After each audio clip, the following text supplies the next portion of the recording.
um homem nadando. Ele nada a certa distância da praia com braçadas pausadas e fortes. Certamente não suspeita de que tem um desconhecido que o observa e admira, porque ele nada na praia deserta. Não sei de onde vem essa minha admiração, mas eu sinto nesse homem uma nobreza calma. Eu me sinto solidário, acompanho o seu esforço solitário, como se ele estivesse cumprindo uma bela missão. Hoje ele já nadou na minha presença uns 300 metros. Eu já perdi de vista 2 vezes por conta de umas árvores, mas esperei, com certeza, e ele retornou. Daqui mais 50 metros vou perdê-lo de vista de novo por causa de um telhado. Mas o importante é que ele continue na mesma batida, no mesmo rumo certo, forte, sereno, para que eu sempre o perca de vista, mas mantenha a certeza discreta do seu retorno.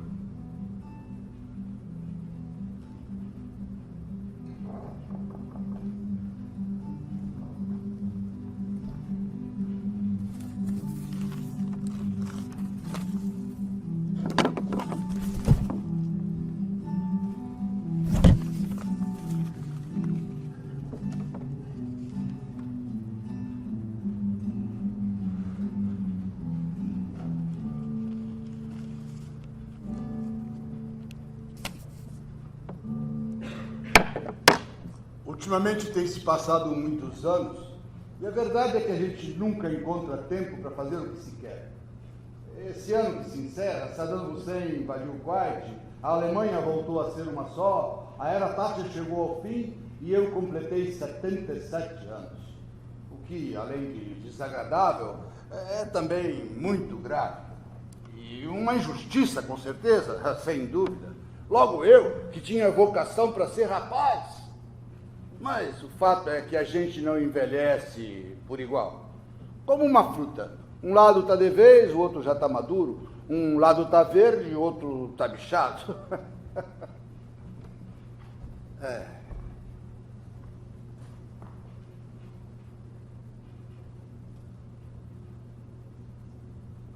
Morrer? Mas que besteira! Uma pessoa que nunca cuidou direito da saúde, que sempre deixou o peso da vida cair todo sobre os seus dedos, tem pelo menos o direito de envelhecer sem remorsos, não? Oh.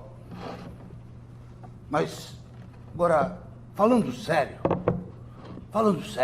a coisa mais importante do ano aconteceu aqui em casa com o meu pé de milho. É que aqui no cantinho do meu jardim, num montinho de terra trazido pelo jardineiro, nasceu alguma coisa que poderia ser um mato qualquer.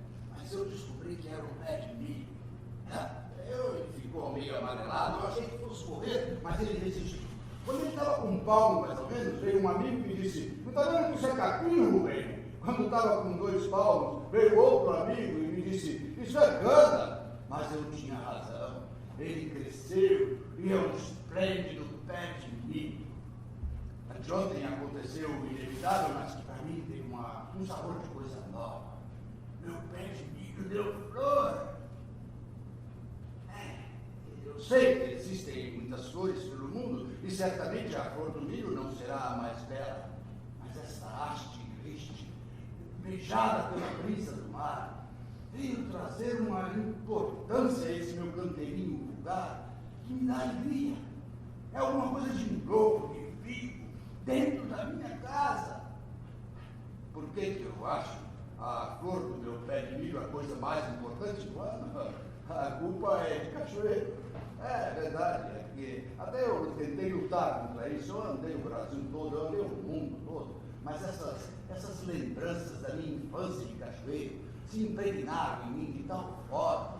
Vejam bem, eu ando por aqui pelas ruas de Ipanema, ou Paris, ou Rabat, e volta e meia eu me sinto rodeado de espereás, de lambaris, de sanhaços, o gosto do ingá da beira do rio, o cheiro do frutapão assado com manteiga no café da tarde, a lua saindo atrás do pico do Itabira, Isso para não falar da invasão de lembranças que me vem quando eu lembro da nossa velha casa. A porta sempre aberta e convidativa, porão entulhado de móveis velhos e baús que nos faziam respeitar o tempo. O cajueiro do fundo do quintal, que dava uma certa dignidade à família, pois permitia às mulheres da casa ralhar com as crianças por conta das notas de caju na roupa. A vista para a rua, onde a gente via passar os bois a caminho do matadouro municipal. A sala de visitas, com seus móveis incômodos e sempre enverniçados. O piso de madeira de tábuas largas, que quando lavado e ainda úmido, se transformava na doce cama dos meninos nas tardes de calor. E o mar de Marataí. A primeira vez que eu vi o mar, eu estava cercado de meninos. Nós tínhamos viajado para lá para ver o mar. Um dia de sol azul. De repente o grito: o mar! O mar! O mar era qualquer coisa de larga, infinita. Ele era esverdeado perto da terra, ia se azulando à medida que chegava no horizonte. Corremos todos gritando, entramos no mar. As ondas batiam nas pedras, levantavam espumas que brilhavam ao sol. Desde esse dia, o mar entrou na minha vida para sempre. Com seu cheiro bom, suas algas, seus peixes, suas chuvas, seus mistérios. Muitas vezes eu saía com os maratingas para pescar, voltava com as mãos cheias de calo. Eles contaram muitas lendas para esse menino bobo e triste e me ensinaram, sem querer, a boa filosofia da imprevidência, da humildade e do acaso. O nadador voltou.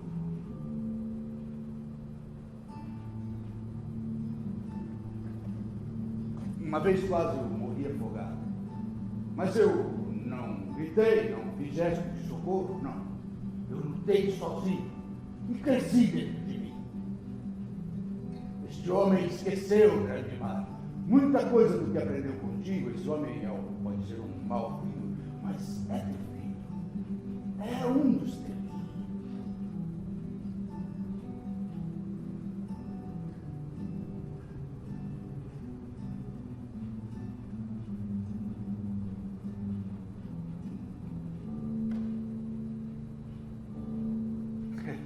Eu gosto mesmo de ficar aqui no meu cantinho, no meu ninho, escrevendo. Mas, como diria o poeta, navegar é preciso, não é mesmo? Algum tempo atrás eu sonhei em arranjar um barco e sair tocando pela costa do Brasil, parando para pescar, ou vender banana, comprar fumo de rolo e indo por aí, devagar. Demorando um pouco mais em cada portinho simpático, o Curuçá, Turiaçu, Serinhaém, Conceição da Barra, Regência, Piúma, Barra de São João, Garopaba, e indo, vendo as coisas, conversando com as pessoas, e talvez até escrevendo um livro tão simples, tão bom, que talvez seja melhor não fazer livro nenhum. Apenas ir indo na velocidade das ondas do litoral brasileiro, porque tomando a cachaçinha de cada lugar, sem pressa, com respeito, porque ainda há um Brasil bom, um Brasil que a gente desperdiça de bobagem, um Brasil que a gente deixa para depois e parece que está acabando, um Brasil que ainda funciona... Um Brasil que ainda funciona a lombo de burro, a lenha. Um Brasil que tem colheitas, estações, tem vazantes com piracemas, com manjubas fritas, e onde a lua nova ainda é a lua certa de cortar bambu para pescar piau. Vejam bem, essa aqui é a minha avó Ana. Ela nasceu na cidade portuguesa de Braga, de onde vem o nosso sobrenome. E veio para o Brasil para tentar vida melhor. Meus pais tiveram 12 filhos. Jerônimo, Carmosina, Armando, Newton, eu, Ieda e Ana Graça. Essa última tem vindo muito aqui, diz que é para organizar meu apartamento. Hoje eu falei para ela não vir, não. Meus outros 5 irmãos não viveram mais que meses. Minha irmã mais velha não viveu mais que 30 anos. Eu tinha 16. Que duro coração. Os olhos secos. Eu sabia que Zina ia morrer. Se despediu do marido, mandou a bênção para mim. Era minha madrinha. A noite inteira esperei na estação o trem que ia trazer seu corpo. Fumava. As pessoas me perguntavam que horas chegava o trem. E eu ali, sentado no banco da estação, a noite inteira esperei. A vida inteira esperarei. Seco.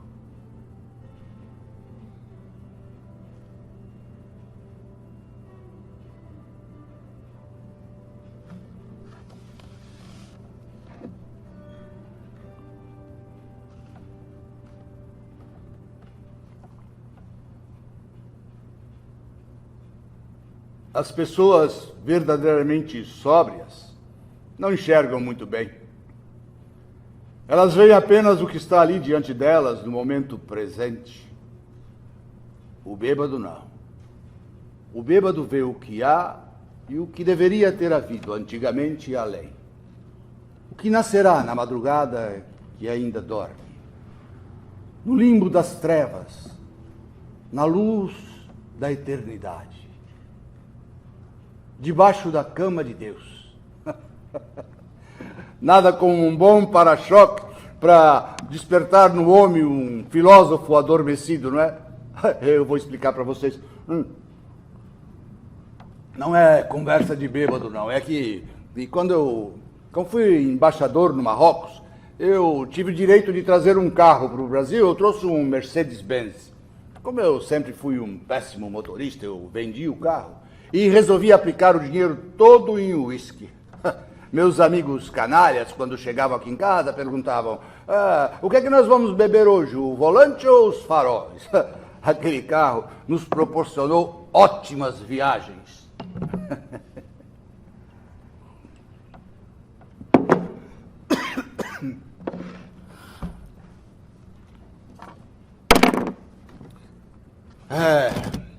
Imprudente esse ofício de viver em voz alta. Tanto eu tenho falado, tanto tenho escrito, que eu devo ter deixado escapar alguma besteira. Na verdade, eu devo ter deixado escapar muitas besteiras. Como pensar que alguma coisa que eu falei ou escrevi pode não ter ferido alguém? Mas também eu tenho o consolo de achar que eu fiz alguém se reconciliar consigo mesmo, ou sonhar, ou pensar em fazer alguma coisa boa. Eu tenho uma amiga que uma vez ganhou um canário que não cantava de jeito. Desculpem, mas essa história vai ter que ficar para depois. É que eu me lembrei que eu falei da minha família, eu falei dos Braga, e esqueci de alguém da maior importância. O Zig. Zig Braga, olha só, eu já ia esquecendo do Zig. Zig, meu querido. Olha, só para vocês terem uma ideia, o Zig ainda criança, ainda pequeno, ele fez amizade com uma gata. É de elevar o coração ver os dois dormindo lado a lado, ali, quietinho. Mas um dia essa gata apareceu com 5 gatinhos. O Zig ficou muito assustado, mas não atrapalhou a amizade, não. Deixou a gata ali e ficou ali. Só que os bichinhos começaram a andar por cima das costas do Zig, a miar no seu ouvido, uma coisa insuportável. Pois, um belo dia, uma manhã, Zig já não suportando mais, ele pegou com a boca um dos filhotes e sumiu com ele. Fez isso com todos os outros 4. 1, 2, 3, 4. A gata saiu procurando os filhotes desesperada. Onde que eles estavam? Lá no fundo do quintal, num buraco embaixo do cajueiro, intactos. Zig voltou a dormir sossegado no seu cantinho, mas a gata trouxe todos os filhotes de volta e continuaram andando pelo corpo do Zig, mirando no ouvido do Zig. Olha, o Zig ficou muito aborrecido, era de cortar o coração, ver o Zig gemendo, querendo dormir e não conseguindo. Pois bem, em 5 minutos, ele repetiu toda a operação de novo. 1, 2, 3, 4, 5.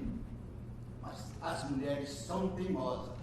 E quando elas descobrem como é mole e fraco um coração de um Braga, então elas abusam. A gata trouxe todos os filhotes de volta e continuaram mirando no ouvido do Zig. Era desesperado que o Zig fizesse alguma coisa violenta, não? Sabe o que ele fez? Se conformou.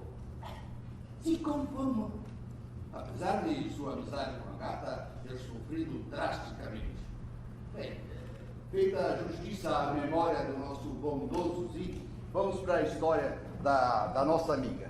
Ela ganhou um canário, o canário não cantava de jeito nenhum. Então, várias pessoas lhe deram receitas para fazer o canário cantar. Que ela cantarolasse alguma coisa perto dele, que ela batesse alguma coisa no piano, que ela colocasse um passarinho cantador perto para ele aprender a cantar, né? Que ela colocasse a gaiola perto da máquina de costura quando ela estivesse trabalhando. Ou então até mesmo que ela aumentasse o volume do rádio quando estivesse ouvindo uma partida de futebol. Nada. O canarinho não cantava. Um belo dia, essa minha amiga estava sozinha em casa e, distraída, assobiou um trecho de uma música de Beethoven. O canário começou a cantar alegremente que não parava mais. É isso que eu digo. Às vezes uma coisa que a gente escreve ou fala assim, sem muita importância, pode fazer funcionar uma música maravilhosa no coração de alguém. Por uma razão que eu realmente desconheço, eu aprendi o valor das palavras ainda criança. Querem ver? Olha aqui.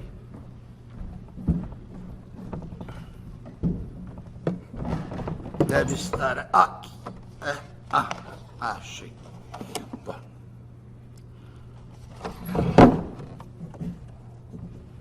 Quando a alma vibra atormentada, as pulsações de um coração amargurado pelo peso da desgraça, este, numa explosão irremediável, num desabafo sincero de infortúnios, angústias e mágoas indefiníveis, externa-se oprimido por uma gota de água, ardente como o desejo e consoladora como a esperança. E esta pérola de amargura, arrebatada pela dor ao oceano tumultuoso da alma dilacerada, é a própria essência do sofrimento, é a lágrima. Eu tinha então 14 anos, tirei 10, e ainda tremi de emoção ao ver essas palavras impressas no jornalzinho do colégio. O responsável por isso, o meu professor de português, não faltou um colega despeitado que duvidasse da autoria. E com razão, eu era tímido, mal-falante, meio acabrunhado, não parecia ter competência para escrever desse jeito, não. Mas eles veriam. Eu tinha um arsenal de corações amargurados para usar na hora certa. Em seguida, o professor passou uma redação que falava amanhecer na fazenda. Eu tinha passado 15 dias na fazenda do meu tio Cristóvão, eu não perdi tempo. Peguei o lápis e comecei. Uma mulher que jogava milho para a galinha e para os patos.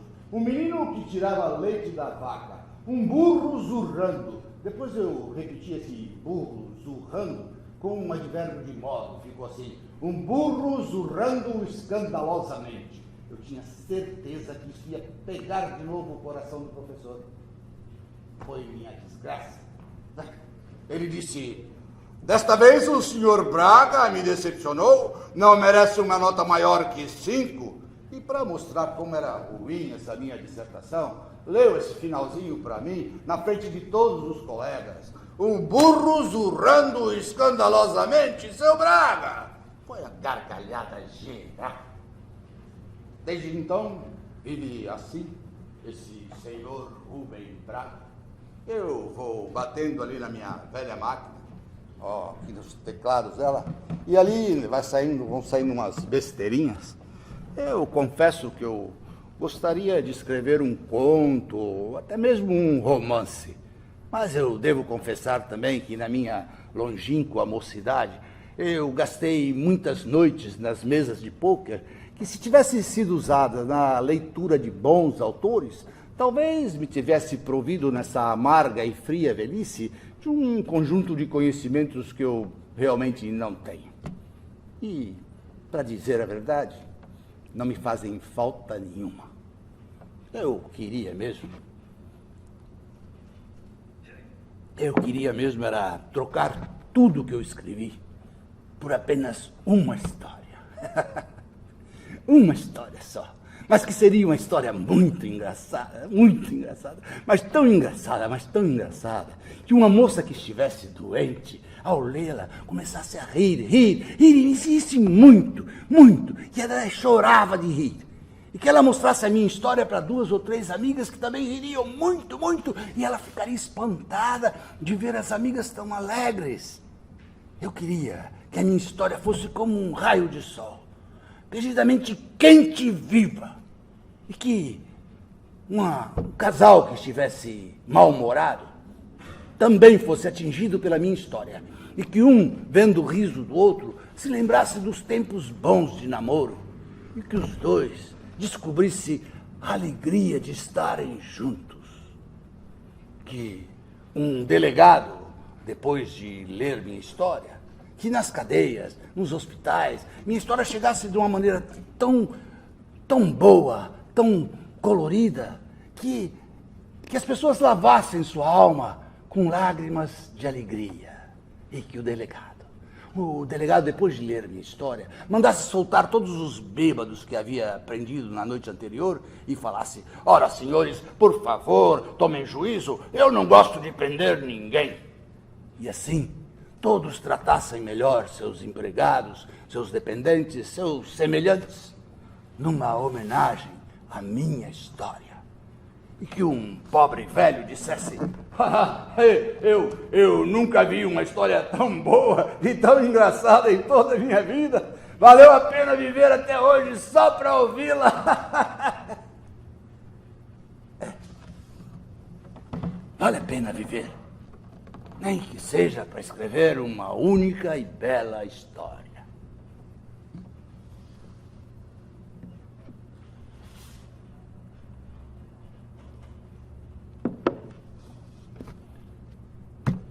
Mas a humanidade não é feita só de belas histórias, não é mesmo?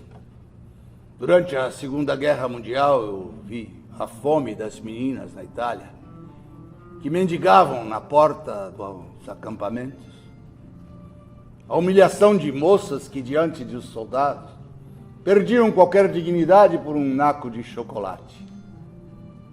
Eu vi o corpo, branco como o lírio, da jovem que, por conta de uma granada alemã, ficou manchado de sangue para todo sempre. Eu vi a imagem de um não milagre, que me pareceu todo o resumo dessa coisa insana chamada guerra. Uma capela perto de Monte Castelo havia sido bombardeada. No fundo dela havia uma grande cruz de madeira, onde tinha um Cristo de tamanho natural pregado, pois ele foi decapitado por um estilhaço. Sua mão esquerda se desprendeu da cruz e o braço caiu junto ao corpo. Essa imagem desse Cristo decapitado depois de crucificado me pareceu mais cristão, mais irmão dos homens. Naquela sua postura dolorosa e ridícula, ele parecia igual aos outros mortos de guerra. Irmão daqueles cadáveres que eu havia visto e que, destroçados, que nem eram mais, deixavam de ser homens, deixavam de ser amigos ou inimigos, para serem pobres bichinhos mortos, dobrados, meio assados, como vagamente infantis, como bonecos destruídos.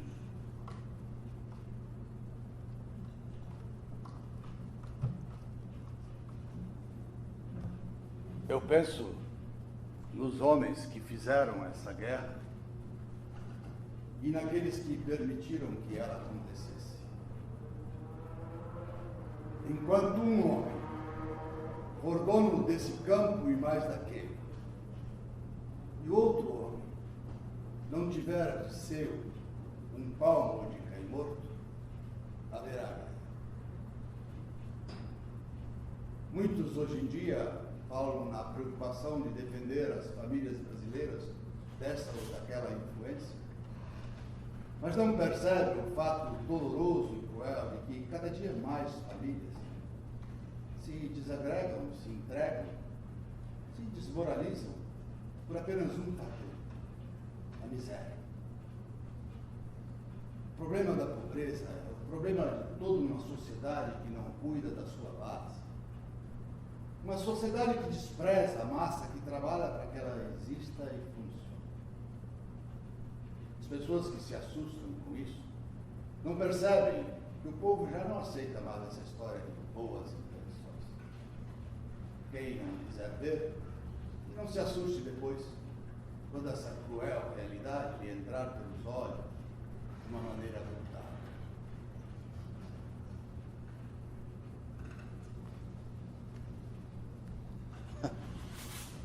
Comunista, eu? Se depender de uma gente raivosa que vem se proliferando ultimamente, qualquer pessoa que não seja muito cretina, que não tolere injustiça nem desigualdade, uma pessoa que não aceite essas doutrinazinhas de faz de conta, é comunista. A minha tentativa de avermelhamento foi um fracasso. Foi um mau amigo que me introduziu nos mistérios rubros. Trouxe uns livros, um jornal, antes não tivesse feito. Eu gostei, li os livros, o jornal principalmente, xingava muito, eu gostei. Mas aí outro amigo me deu outro jornal que xingava o primeiro. Aí eu descobri tudo. Um comunista é uma pessoa excelente. 2 comunistas são intoleráveis. Vivem discutindo doutrina, um vigia ferozmente o outro e quando pega em falta, burguês, burguesão! Aí cada um tem uma seitazinha, stalinista, trotskista, vivem se arranhando como católicos e protestantes. Marx fica lá no fundo como o Deus Padre. A profissão é triste. Olha, eu tenho um amigo marxista que diz que não se pode usar com honestidade esse termo, se não tivermos passado um bom tempo na cadeia ou numa fábrica. Bom, de minha parte, eu não gostaria que me colocassem numa cadeia porque eu detesto polícia. E se eu puder trabalhar na redação de um jornal, eu nunca vou ser operário. De qualquer forma, deve ser interessante viver xingando os burgueses, os fascistas, o clero, toda uma classe conservadora em geral. Eu sou um homem terrivelmente afetivo. Eu odeio ferir alguém. Mas também eu não sou só minhas opiniões pessoais. Eu tenho atrás de mim muitos anos de luta política. Apesar de não ter sido um bom político, eu nunca larguei de vez o meu trabuco de franco atirador. O que aconteceu naquela manhã de 24 de outubro de 1930, no Rio de Janeiro, eu não vou esquecer nunca. Eu tinha então 18 anos. Aquilo foi o espetáculo de uma cidade enlouquecida. Vargas tinha chegado ao poder. Os que não pensavam como ele, como eu no caso, fomos perseguidos por todo o Brasil. Muitos foram para outros países, jornais foram destruídos. Nas praias cariocas não demorou a aparecer a face moralista e repressora da Revolução. A preocupação era com o tamanho dos maiores. Instalou-se a censura, embora de maneira visível. Todo dono de estabelecimento, fosse farmácia, açougue, qualquer estabelecimento, tinha que botar a foto de Getúlio em um local visível. Foram 10 anos vivendo, com breves intervalos, sujeitos ao lápis do censor. No meu ofício, que diz de dizer o que penso, o que sinto, tive que dizer as coisas pela metade, ou dobrar um pouco, ou mesmo calar. De cada 6 crônicas que eu mandava para o jornal, eram publicadas 2, no máximo 3. E eram sempre as mais fracas, as piores. Porque a censura tem isso de odioso. Ela acaba se instalando dentro da gente. Mas foram mais uma meia dúzia de cadeias, bem, que dizem que eu nunca fui preso, eu sempre fui detido. Eu nunca consegui entender a diferença entre essas duas palavras. Pois bem, Numa dessas vezes, eu estava com o Jorge Amado. Nós estávamos indo daqui para o Rio, para Salvador, de navio. Nosso projeto revolucionário, passar as férias no Nordeste. Fomos detidos e fomos interrogados por um militar em sua sala.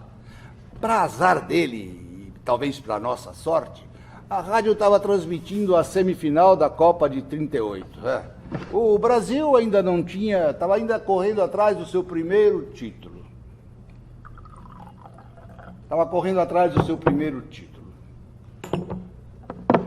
O Leônidas não tinha sido escalado. Vocês sabem quem foi o Leônidas? Olha, só para dar uma ideia. O Leônidas, naquela Copa, tinha feito um gol descalço. Ele estava arrumando a chuteira, a bola chegou, ele não pensou duas vezes. Pá, gol! Como não escalar o Leônidas para a semifinal? O Pimenta disse que queria preservar o astro. Claro que não daria certo. Pois bem, quando o Brasil perdeu, esse militar abaixou a cabeça e começou a chorar. Agora vocês imaginem que situação. Eu ter que providenciar água com açúcar para o próprio homem desolado. Foi muito engraçado. Como se não bastasse a censura, a repressão, o sujeitinho Vargas, dito agnóstico, resolveu nos catequizar. Ele assinou uns decretos que propiciava que nós tivéssemos aula de catolicismo. E adotou Nossa Senhora Aparecida como padroeira do Brasil, uma clara aliança com os católicos. E tem mais, ele proibiu qualquer cerimônia religiosa em público que não seguisse as ordens do Papa. Ora, faz favor, né? Não se trata de defender essa ou aquela religião, mas empurrar ou ela abaixo um credo por motivos políticos. Faz favor. Eu não sou religioso, nunca fui. Na verdade, eu sou sim. Se é uma coisa que pode me dar ideia de céu, de bem-aventurança, é buchada de bode. Intestino, vísceras, milho, tudo misturado com aquele sangue do sarapatel e o pirão, aquele bendito pirão onde a gente sente a alma do bichinho. Eu devo confessar que eu gosto de comer os miolos dentro do creme. E aquela parte do cabrito que ele prova que não é cabra, eu sugiro que seja petiscada frita, uma delícia. Comer. E entre uma vírgula e outra, uma cachaçinha. E o ponto final, um abençoado sono no mar rede. Quando eu pensei que eu tinha pago todos os meus pecados, veio 64. Tudo bem que eu tinha cometido uns pecadozinhos de uma época e outra, mas nada que precisasse tanto purgar, né?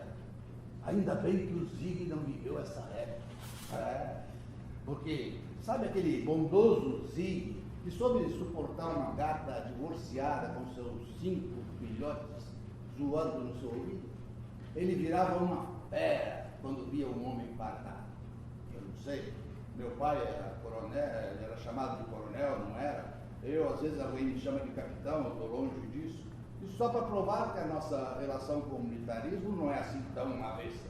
Isso é difícil entender por que o Zig tinha tanto ódio do pai. A tese da família era de que, na sua primeira infância, algum militar tenha lhe dado um pontapé. É possível mesmo, nas nossas honrosas forças armadas, tem gente desse tipo, né? E não é só cabo, soldado, não.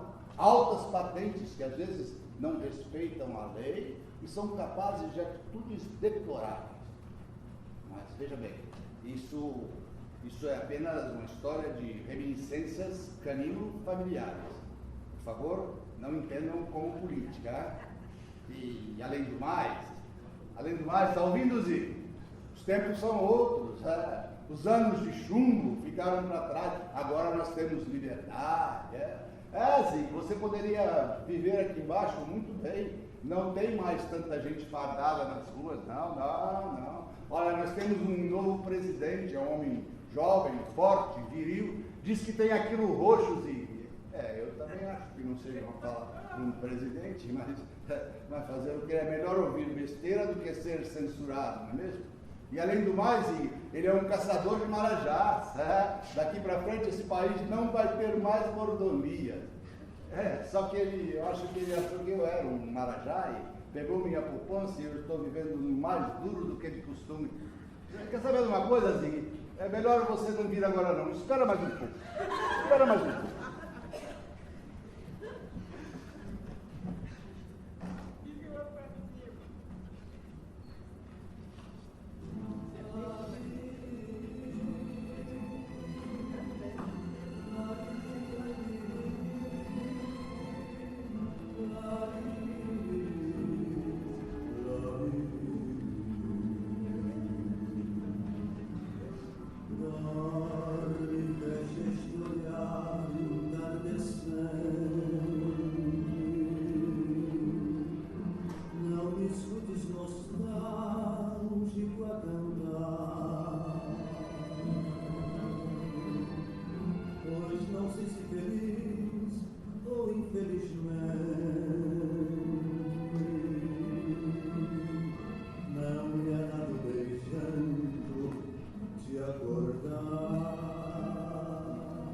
E quando nós saímos era a lua, era o vento cálido, o mar sereno, azul e cinza azul anoitecendo, a tarde ruiva das amendoeiras. Respiramos livres da ardência do sol que nos levara à sombra cauta, tangidos pelo canto das cigarras, dentro e fora de nós exasperadas. Fomos em silêncio pela praia, os nossos corpos leves e lavados, o sentimento do prazer cumprido. Se mágoa me ficou na despedida, não fez mal que ficasse nem doesse. Era bem doce, perto das antigas.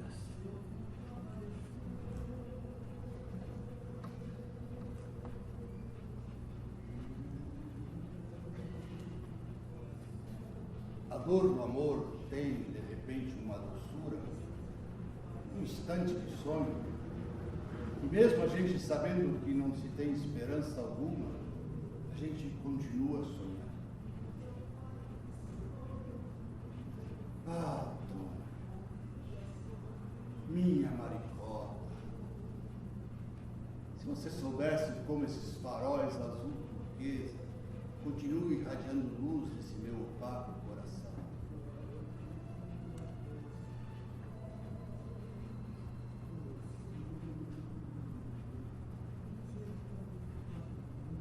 A natureza da mulher não é feita de estrita carne,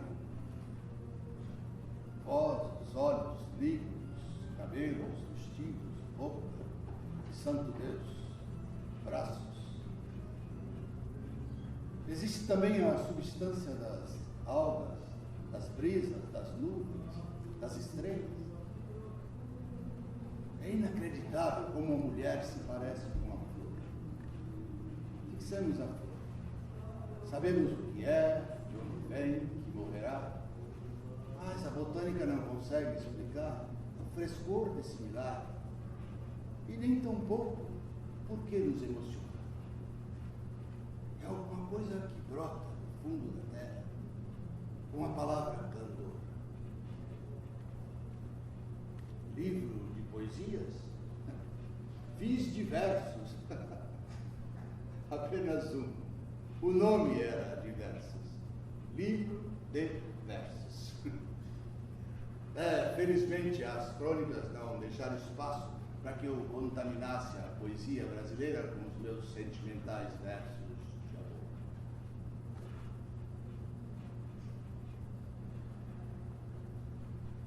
Eu tenho horror à solidão. Eu sinto fome de criaturas. Eu sou dessas pessoas fracas e tristes. E tenho que confessar diante da autossuficiência das outras. Sim, eu preciso de pessoas.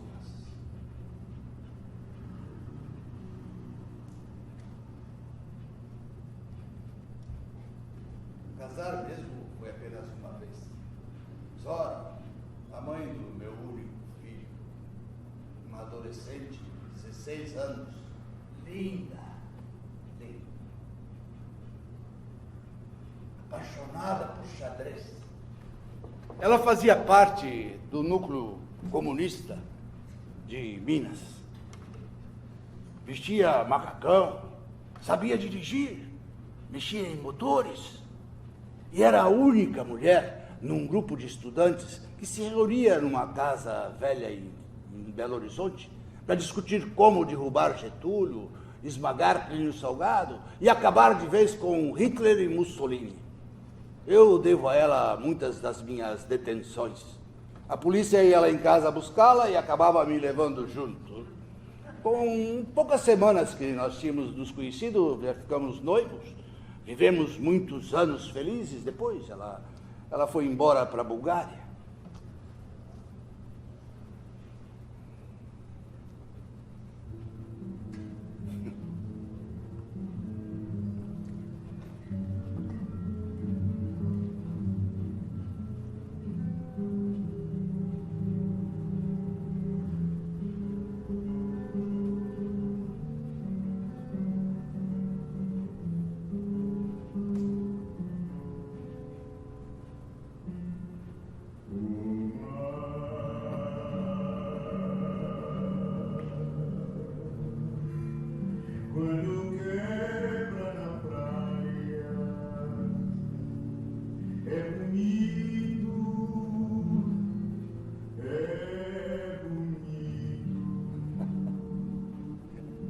Conheci esse baiano magro e tímido no centro carioca.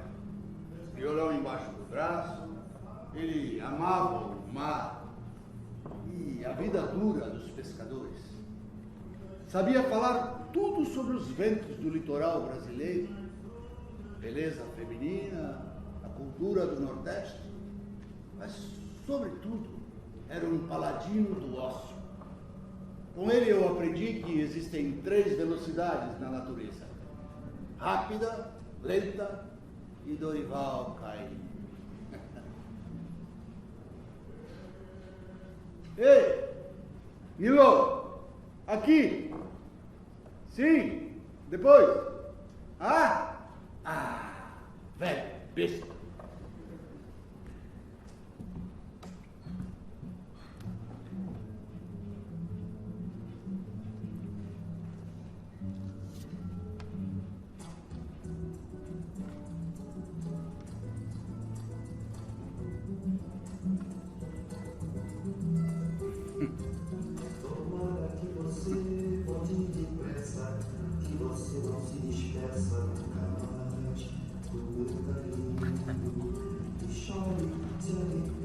Tu te chamas Vinícius de Moraes, ainda que mais próprio fora Imorais.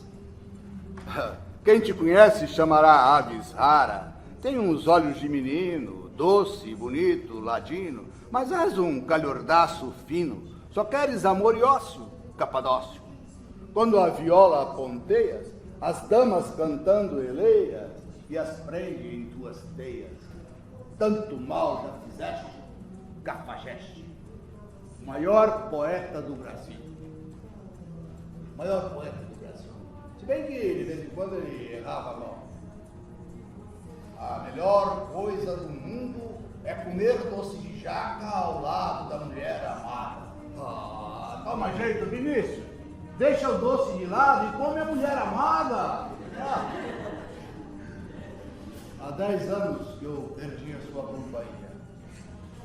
Quando ele morreu, me pediram para escrever alguma coisa sobre sua morte. Eu preferi ficar folheando os seus livros, onde eu descobri o poema Hora Íntima, em que ele dizia: quem pagará o meu enterro em flores se eu morrer de amores? Na hora eu assustei um pouco. Naquele tempo ninguém pensava, acreditava em morrer. Vinícius escreveu bastante sobre a morte, mas eu preferi ficar com essa frase dita assim meio de brincadeira, porque na verdade mesmo, tudo é uma brincadeira.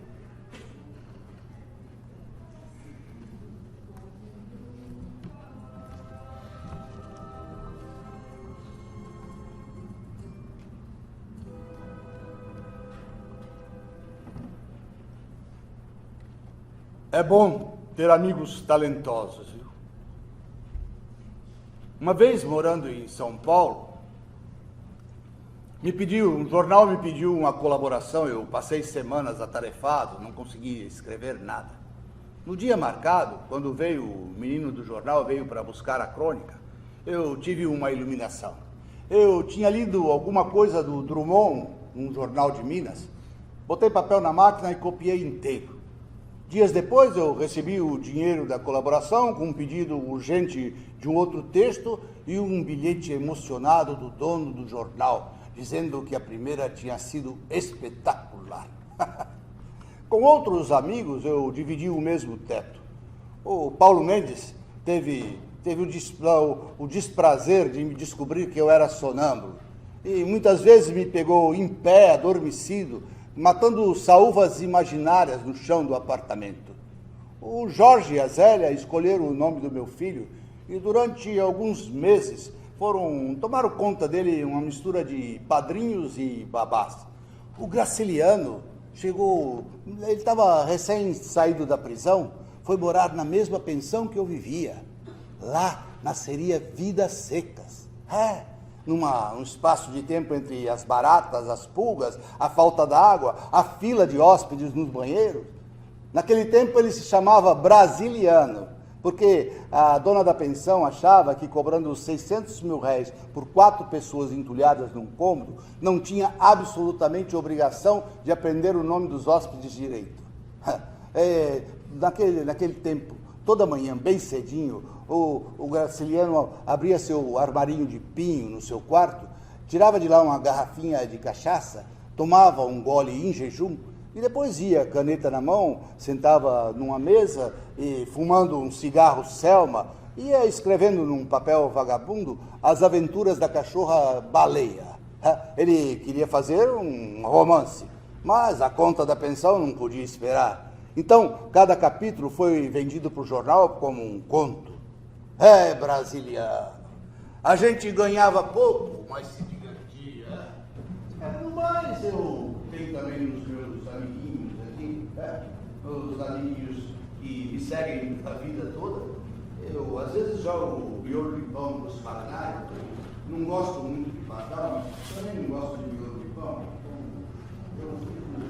Aí eles aparecem também nos ticos, nas tardes de calor, às vezes aparecem lá em cima umas andorinhas, tem também um casal de sanhaços. No mais, os bentivis que tem no Brasil todo, né? Por que eu gosto tanto deles? Não é por nada, não. Porque são passarinhos, porque cantam, porque voam, porque tem ninho. Ser passarinho é algo gentil, me enche de alegria. Eu, por exemplo, eu gostaria de ser um passarinho. Quem sabe uma ave um pouco maior, um urubu.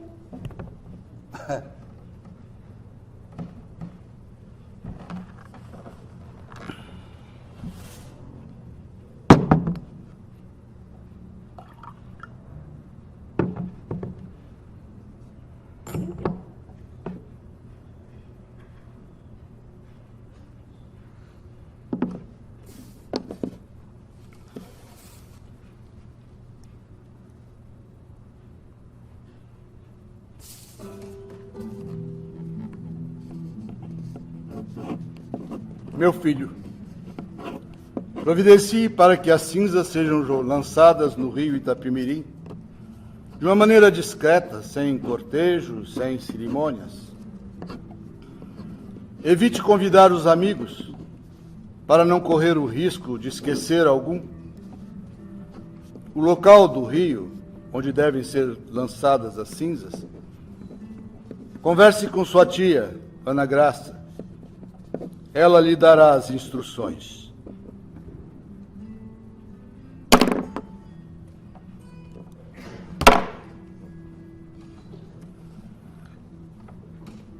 Seguro morreu de velho. No início do ano eu fiz uns exames. Eu tossia muito, respirava mal, me sentia cansado. Resultado, um câncer de laringe. Achei o médico muito entusiasmado com o meu tumor. Mas, na verdade, sempre se morre de alguma coisa mesmo, né? Mas ninguém precisa ficar preocupado, não. Eu já estive num crematório bom em São Paulo, deixei o cheque lá, o atendente me perguntando onde estava o cadáver. Eu falei, o cadáver sou eu. Ele achou que eu estava brincando.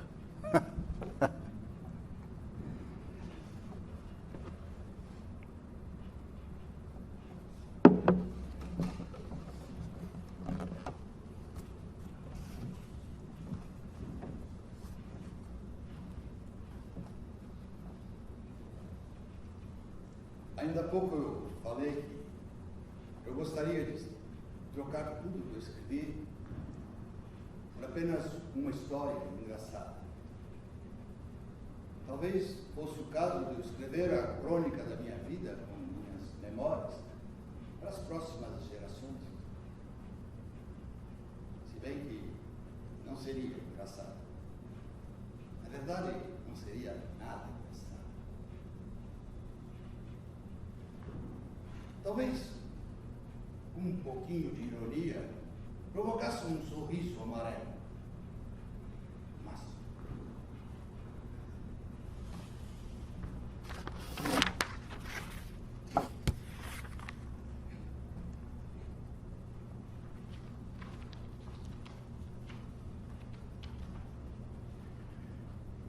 um homem nadando. Ele nada a certa distância da praia, com braçadas pausadas e fortes. Certamente não suspeita de que tem um desconhecido que o observa e admira, porque ele nada na praia deserta.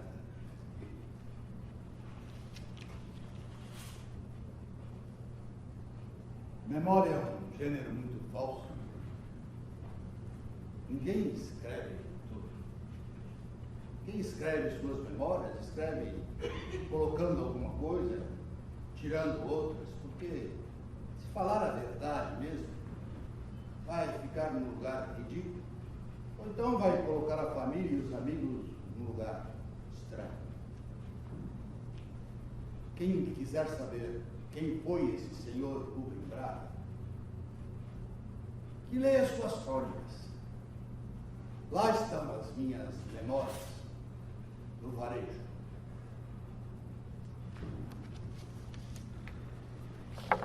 Na minha família diziam que, quando meu pai comprou a nossa casa em Cachoeiro, esse relógio já estava lá na parede da sala. Há alguns anos eu o trouxe para cá junto com essas cadeiras. Mais velho do que eu, é natural que ele não funcione muito bem. Às vezes algum amigo diz que ele está 15 ou 20 minutos adiantado, eu digo que é a hora de Cachoeiro. Em matéria de som também, é comum ele marcar 10h30 e bater solenemente 9 horas. Esse relógio não diz coisa com coisa, me diz um amigo severo. O Mário Cabral dizia que gostaria de morrer ouvindo Jesus, alegria dos homens. A mim me bastaria um leve gemido de porteira com seu baque final e o som desse relógio que marcou a morte do meu pai, 20 anos depois marcou a morte da minha mãe, e que eu morra às 4h40 com ele marcando 5, batendo 11, não faz mal.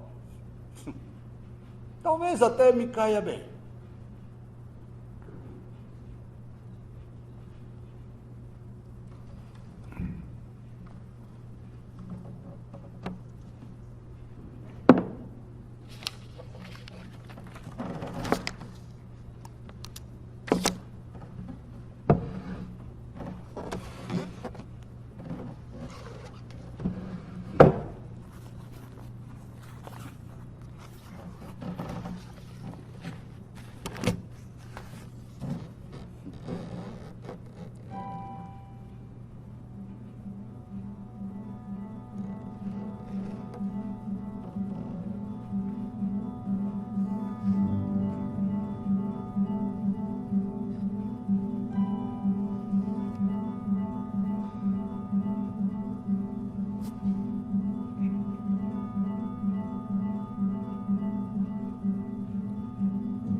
fome.